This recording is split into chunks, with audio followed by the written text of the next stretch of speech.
Hey guys, how's it going? It's Al. DraftKings Week 6 Thursday Night Football. We have a matchup between the Broncos and the Kansas City Chiefs. This could be a whitewashing. Hopefully, because these are divisional opponents, this game plays closer than it projects. The Chiefs are 10.5 point favorites.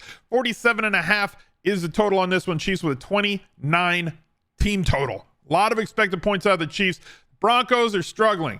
Nathaniel Hackett last year did a bad job. They brought on Sean Payton. Maybe, now Sean Payton's not doing a really good job. In fact, he's lost all 5 games to former Broncos head coaches or assistants now in other roles around the league. Tough scenes in Denver for the Walmart family, the Walton family, whatever. They sold the team to Walmart. Maybe it's a personnel problem. There's this philosophy that when there's poop up on top of the hill, everything underneath it starts to stink. So when you make bad decisions in the front office, not saying the Walton family is poop. That's not what I'm just go with me here for a second. That when things aren't being done right at the top, it pollutes everything underneath it. That's kind of where the Broncos are right now. And this is an issue that it's not a thing that one head coach can fix. $200 million guaranteed to Russ Wilson, $100 million guaranteed to Sean Payton, and they're an absolute hot mess. Let's take a look at everything that we want to get done on this slate. If you wanted to join our Discord for channel members and Twitch subscribers, go to smizzle.tv/Discord. If you want to become a channel member here on YouTube, that's $5 a month. Go to smizzle.tv/join. If you join on desktop, they don't charge you the app store fee. If you join on mobile, it could cost $7 a month. I want you to get the cheapest way possible. Go to Discord, go to the instructions folder right there, and you will be able to link your account. You get access to the cheat sheet that I put out for the main slate every week of NFL. Comes out on Friday afternoons. But thank you guys for being here. Drop a like on the video, subscribe to the channel, ring the notifications bell, and let's go. He's a legend. The Smiz Gang Listener League is open and available for you to join in week 6, but it does not exist in the lobby. Go to smizzle.tv/links. You will find the link to the Listener League right there, as well as links to everything else that I do. The Discord, the Instagram, TikTok, the Al Smizzle Fantasy Football channel, where I shout out the top 10 finishers in the Smiz Gang Listener League every single week. $10 to enter, 3 max, $45,000 in the prize pool, and absolutely no rake. The best tournament that exists on DraftKings every single week. Thank you guys for joining it and filling it every week. It's awesome. It's a great give back from DraftKings to our community to provide you with a no rake tournament. Make sure you take advantage of it, fill it, and fill it early. Maybe they'll make it bigger next week. We'll see. Let's head over to the slate. We're going to talk about the captains first, like we always do. And holy sweet mother of God, Patrick Mahomes is expensive, and rightfully so. He's really good at what he does. He has not posted a 30-plus DraftKings point day so far this year. 2 games over 25. That's the tournament winning range. However, in captain with the 1.5x, this is like a 38-point day in captain. It's tough to top that. But if there's one player that can top that on his own team, it's Travis Kelce, but he hasn't done it yet. Obviously injured in the first week. After that, he was busy shooting a lot of commercials and dating Taylor Swift. Still putting up fantastic numbers from a volume point of view. 11 targets, 9 targets, 8 targets, 9 targets every single week. 3 touchdowns. Hasn't had that monster game, though, as they've faced a lot of cover 2. They've faced a lot. Defenses don't want to give up the big play, ever. That's just good defense, right? Every defense wants to do it. But, specifically against Kansas City, they're forcing the Chiefs into this kind of dink and dunk offense. If you want to have Patrick Mahomes as your captain, which I believe many people are going to want to do, typically captain quarterbacks do not win in Showdown. Historically, usually it's 12.5, I think 13% of all showdowns on island games have been won by a captain quarterback, but 30 to 35% of the field plays a captain quarterback. So it's overplayed versus how often it wins. I do typically cap my quarterbacks to 5% in the case that it does happen, but I will expand it for these unicorn guys like Patrick Mahomes, who could post a 350-yard, 4-touchdown day, 3 touchdowns, maybe run one in. We know that he has ability with his legs as well. He's not like a running quarterback like an AR-15 or a Lamar Jackson or a Jalen Hurts, but 7 rush attempts, 7 rush attempts, 6 rush attempts. He is somebody who could scoot a little bit. He's definitely a mobile quarterback above a pocket plus, definitely not a statue or pocket passer. So He gives you that super ceiling. We know this. That's why he wins all the MVP awards and all the Super Bowls. If you're going to use him in your captain spot, just like anytime we use a quarterback in the captain spot, I'm going to build a group over on Fantasy Labs where I'm going to attach at least 2 of his pass catchers along with him. But this, and obviously the kicker correlates very well with the quarterback. Here's where it gets tough. You're kind of shooting dice whenever you try to figure out which wide receiver is going to have the big day. None of them are playing a boatload of snaps. None of them are getting a solid target market share. They're all splitting. The king of cardio, Marquez Valdez-Scantling, is running this, like, he's like 1 or 2 on the team in routes run every week, and he has 2 or 3 targets every game. He's just out there staying in shape, getting his cardio, keeping that 29-30 waist size. Like, he's doing his thing out there. And maybe he'll come out with a workout video sooner or later. Justin Watson getting as much service on less than half the team's snaps, about half the snaps. He would be included in that group as well. Hell, you could even include like the Belldozer. You could include in this group. There's so many. Noah Gray. Too many guys are getting targets. This is what we don't like as daily fantasy players, right? Like everybody's getting 2 or 3 targets. So Mahomes at captain makes it very tough to correlate. But if he has that big day that is viable in captain, where he scores 40 plus captain points in Showdown, Kelsey's probably going to get dragged along, and at least one of these other dudes is coming along with him as well. So figuring out which guy you want to be also in that group is going to be extremely important. Same thing goes on the other side. And like, I know Russ has not done well last year. People still have a bad taste in their mouth for him, but like, he's going to project well in this game because they do project to play from behind and be in a lot of passing scripts. They have to throw it. They have, let's say, 3 capable pass catching running backs with Samaje Perine, Williams, if he is back and healthy. They also have can't even say his name, Jaleel McLaughlin, who's done a good job in the passing game as well. The little guy can scoot, like him a lot. And he has not played horribly from a daily fantasy perspective, getting over the 300-yard bonus 2 times so far. One of them in a game where he was their team got completely throttled, still threw for 300 yards. They're keeping him between typically 25 and 35 opportunities. The one time he was over was that game that they lost by 4,000 points against Miami. But not much has been there from his pass catchers, right? We haven't seen all that much from his pass catchers. But if he has that game where he throws for 3 touchdowns, and part of the problem with Kansas City, by the way, is that their defense is like actually pretty good this year. And because their defense is good, their offense can just dink and dunk and score enough points and not have to keep the foot on the gas like they have the last 6 years, where their defense was bad, like below average to bad every single year. And so they had to score 30 plus. Now they, whatever, we don't need to. And they don't really have the guys that can separate it. It's a lot. It's a lot of things. Still going to build that group. Jerry Jeudy, Cortland Sutton, Mims. If you're going to attack the big play, he's extremely good at that one thing, but he does not play enough snaps and definitely doesn't get a lot of targets, right? So he's got to get it done for you on one play if you want to go for it. But expecting expanded pass attempts for Russ Wilson, expecting more 3 wide receiver, Dulcich on IR. You can throw Troutman in that group. We can throw Lutz in that group. All the guys who are around for pass catchers. Brian Johnson's 1,200. Throw him in that group. He's got 3 touchdowns so far in the year. If you're building Russ Wilson captain lineups, I'm probably going to limit to like 3 of those.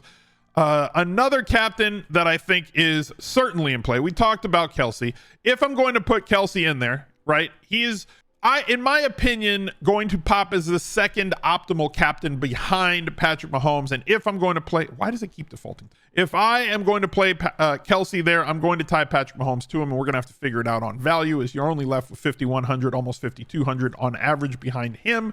Isaiah Pacheco. Until 2 weeks ago against the Jets, Isaiah Pacheco had never scored more than 16 fantasy points in any one game. But he's getting enough snaps, and more impressively to me this year, getting more usage in the passing game. 3 targets, 3, 2, 4. That's enough on DraftKings to push him up to where he's got to get. That 1 target last week, 17 opportunities, was disappointing. It's hard to expect 25 opportunities from a guy like Isaiah Pacheco with the way that the Chiefs deploy him. But against Denver, who seemingly they give up 50-yard runs to opposing running backs as though that's their goal. Now, some running backs have that in their profile. Miami had 2 of them. Raheem Mostert, big play guy, can rip off long runs, also in an offense that puts these speed guys in advantageous positions to be able to rip off those long runs. Same thing went for Devon Achane. Ripped off a couple long touchdowns against them. They scored like 5 touchdowns, whatever they scored.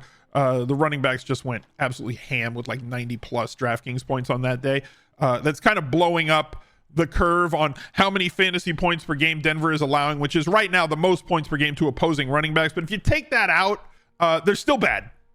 Right? So it's not like that one game is pushing them to the bad spot. They're still bad. Breece Hall, 30% held in the Millionaire Maker last week, still broke off a 75-yard touchdown, and he still would have had 100 yards plus rushing against this Broncos defense without the 70-yard run. That's how inefficient they are at stopping it. Pacheco's going to be extremely popular this week. If he scores multiple touchdowns, has 100 yards on that 20 or less opportunities, because I'm not expecting 25 opportunities from him, he will pop as the optimal captain. No real rule that I'm going to put in for running backs at the captain spot. It's a free-for-all if and when you're going to do that. Let's take a look at the other 2 guys I think could be viable captains in this game.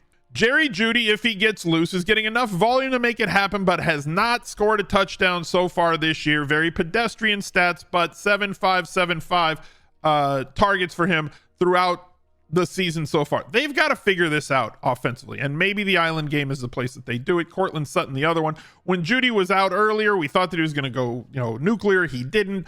This offense is not operating the way that Sean Payton's Saints offenses used to run, where they would focus a lot of volume on their most talented guys, or maybe myself included, my own biases, our own biases, that like maybe we're overrating Cortland Sutton and Jerry Jeudy, and maybe they're just not all that good. Maybe they're just not commanding and demanding that many targets, and maybe Russ Wilson just doesn't want to get them the ball, just isn't trusting things, or however we want to chop that up. But like, if you're going to be playing from behind, and the Broncos are pretty much always playing from behind, right? Even that game they won against Chicago, they were playing from behind. They were down 28-3 in that game.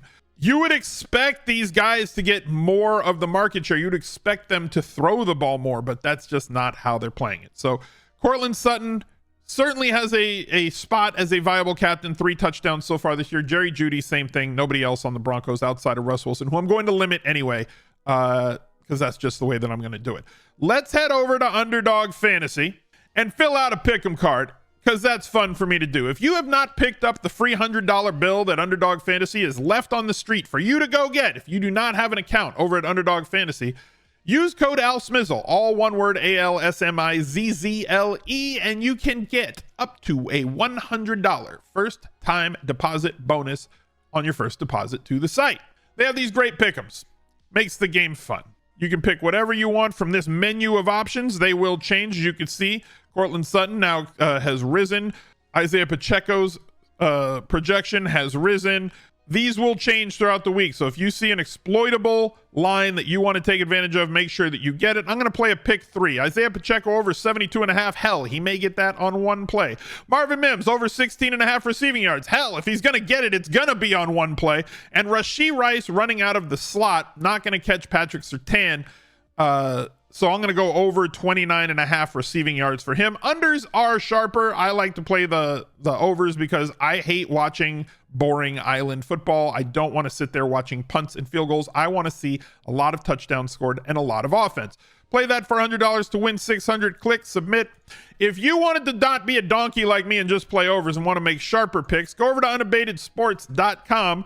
Unabated.com. The company is Unabated Sports. Go to smizzle.tv/bet and you can get a discounted subscription to the site, along with, I believe, a free 5-day trial.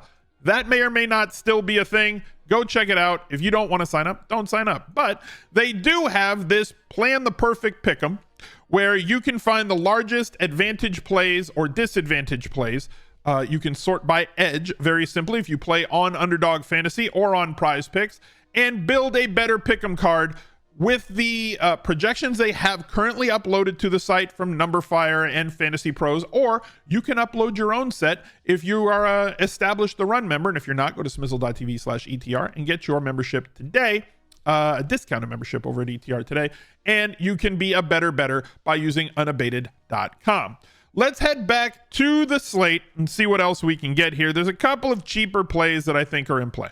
I like to try and force, I don't try to force, I do it over on Fantasy Labs. I do force these cheaper plays into my lineups. Not cheaper, but lower percentage owned, because we want to get different, right? So like, I think Kadarius Toney is going to be extremely popular because he's only 4K.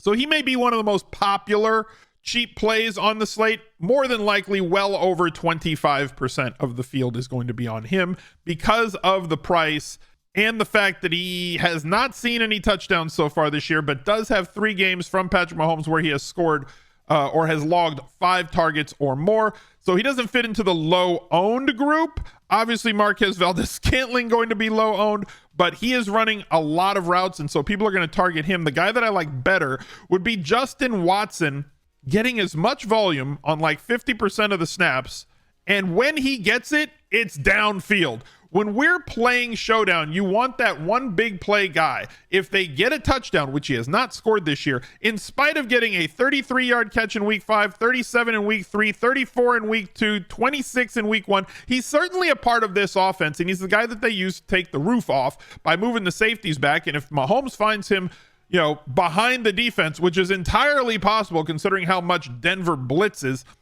you're going to get a situation where Justin Watson can blow the roof off the slate, and I think that he's going to be under 25% at only 2,200. So he opens up some value, correlates well with your Patrick Mahomes lineups, and can kind of break things on one play. And then on the other side, when they get inside the red zone, the Broncos, let's see, 1,200 right here. Brandon Johnson doesn't get much usage, but when he's out there, it's red zone snaps. He is a larger wide receiver. They do target him. Every single point matters in Showdown. So like, if you're playing DFS on a full slate, a guy who gets 1, 2, or 3 targets is not somebody that you should be looking at. But when they're a value on Showdown, you do want to look at them if they have touchdown upside. Every point matters. Brandon Johnson could have like 5, 6 points, like 4 or 5 points, and he'd be fine in your Showdown lineups this week. But he has the upside of getting you like 12 or 13 points if he catches 1 touchdown pass, right? We've seen him have a 20-point day on 3 targets. That's all you need for you to put that particular lineup in the running to win the whole Showdown. We're going to head over to Fantasy Labs. We're going to build a bunch of lineups, 150 of them to be exact. If you do not have an account over at Fantasy Labs and want a discounted membership or a month-by-month, the NFL only, and the only way to get the NFL only is through my link. Go to smizzle.tv/labs with an uppercase L. Everything I talked about is built into my rules. Pair your captain quarterback with at least 2 of their pass catchers or kicker. Pair your captain quarterback with 1 of the skill position players on the other team. Pair your captain wide receiver with their quarterback. Same if you're using a tight end and captain. Limit to at most 1 defense or kicker from the opposing team. I typically don't allow defense to be in the captain. I definitely don't allow kickers to be in the captain spot. If you think that, let's say the Chiefs are going to just throttle them defensively, this is going to be a game where they're going to get 6, 7 sacks, have a pick, sack, fumble, scoop it up for a touchdown because defensive touchdowns around him. Here's what you do. You would just say, I allow it. Okay. If you want defense and captain, I typically don't do it, but I know you guys love it. So there's how you would allow it. Just click the box and let them be there. And I don't want to have the most chalky lineup. So I'm going to limit to, or make sure that at least 1 player, that's a running back or wide receiver who is projecting to be owned by less than 25% of the field is in every lineup. We'll apply those settings and click generate. Whether you're entering the big tournament or if you're entering the mini max, easiest way to find out. If you are the next great mass multi-entry player, do not think you're going to go over to Fantasy Labs, click generate, build 150 lineups, and just print money. It does not work like that. You're going to have to massage all the allocations, combinations, and correlation that you want in your Showdown and main slate lineups, but I wish you the best of luck. Look out for another video right there. He's a legend.